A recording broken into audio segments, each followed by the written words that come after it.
kadang keluar dengan kawan-kawan. Bagus. Jadi ada masa untuk rehat, masa untuk bersosial je lah. Q pula macam mana? Apa Q buat kalau ada masa lapang?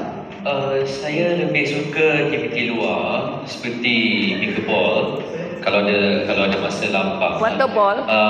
Bagi saya hiking pun satu aktiviti yang bagus kerana hiking tu dia involve dengan alam sekitar, dan the more we involve ourselves with alam sekitar, hati dan minda kita akan rasa lebih tenang. Wow. Betul. Tapi kan ada orang masa lapang dihabiskan dengan scrolling media sosial saja. Sampai indah Siapa tu? Punggung siapa tu? Punggung siapa tu Punggung siapa? Kadang saya sendiri kadang terjebak juga.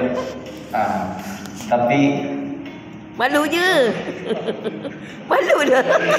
tapi saya rasa yang penting adalah kesedaran. Kalau kita tahu bila masa untuk berhenti dan buat sesuatu yang boleh bermanfaat pada masa lapang itu boleh jadi sangat berharga. Setuju.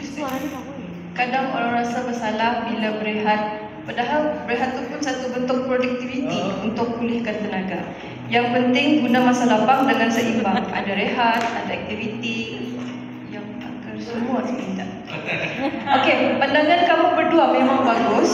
Sebelum kita akhiri rancangan ini, bolehkah kamu kongsi sikit tip untuk penonton di rumah? Macam mana cara terbaik untuk memanfaatkan masa lapang? Mungkin Cik Farid? Tips saya mudah. Buat jadual kecil. Jangan biarkan masa lapang itu berlalu tanpa tujuan. Kalau tahu hujung minggu nak buat apa, kita akan lebih rasa berpuas hati.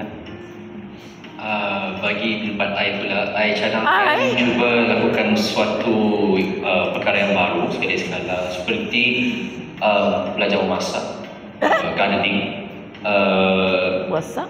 mencuburi diri dalam aktiviti komuniti. Kadang dari situ kita jumpa hobi baru yang menyeronokkan dan orang baru juga.